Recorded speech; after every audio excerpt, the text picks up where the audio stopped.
Welcome, welcome, welcome, ladies and gentlemen, to my 10th Creamy Yum Yum, where today I'm going to be talking about Crystarium Network. Now, the Crystarium Network is ran by one man by the name of Andrew with glorious locks and a glorious beard. His channel is devoted entirely towards roleplay, be that tabletop or video game. Also see topics talking about the fundamentals of RPG, which is actually why this channel was made. Again, we're going to be talking about both tabletop and video games. He has an absolute horde of content. It is almost overwhelming how much he has done in the time he's been on the YouTubes. He has very wisely divided his channel up into coloured sections, so anyone kind of getting involved will know what to see when they look at it. You have the red section, which is podcast, and the kind of highlights, breaking down parts of podcasts, which he'll do every 2 weeks. Stream live and converse about everything nerdy, not just role-playing games, but movies, TV, music, novels, and anything else. With myself and 2 other friends, we host this podcast every other Tuesday at 7:30 Central Standard Time on both YouTube and Twitch. You can also see the 4-orb motif in this presentation as well. We're always looking for a new guest to rotate out as a 4th person, so if you want to do a YouTube collab, get in touch with me. I'd love to have you on.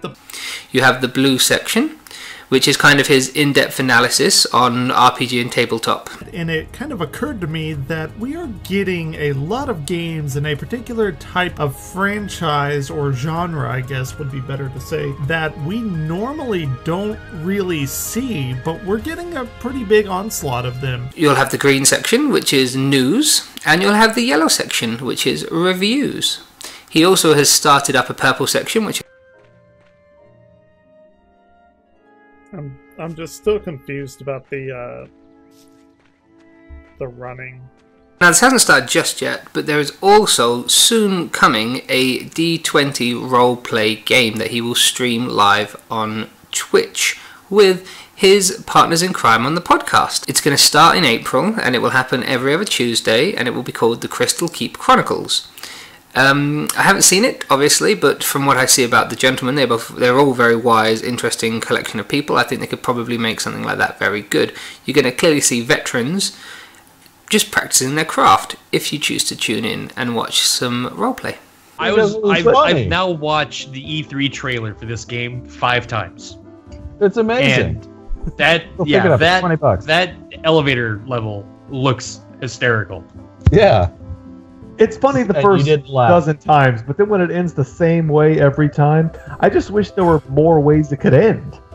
The Crystarium Keep have been doing what they've been doing for a very long time. They've put a lot of effort into just outputting an overwhelming amount of material, and they cover so many topics. They talk about Games Workshop. There is a year and a half series on Final Fantasy, for goodness sake. They cover many roleplay games, they do many reviews on both good booklets to buy, good computer games to buy, things they're looking forward to, things that they enjoyed previously. They just cover so much. It is incredible to see.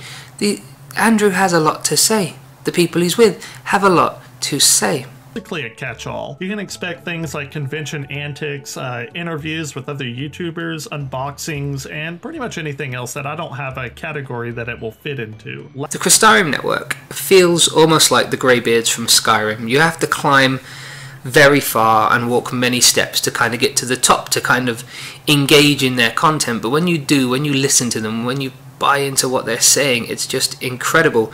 It takes a lot of work to break down that barrier, but if you're at home and you're doing the washing up, or you've got the hoovering to do and you leave a podcast on because you know you've got tons of work to get on with, you just love listening to them. They're just fun, interesting guys with so many interesting things to say. Any one of you who has any interest in roleplay, any interest in the board game variety or the computer game variety, would not go wrong checking these people out. It's work to get through that barrier. There's a lot there, but it's worth it. Thank you very much, and I'll see you in the next one.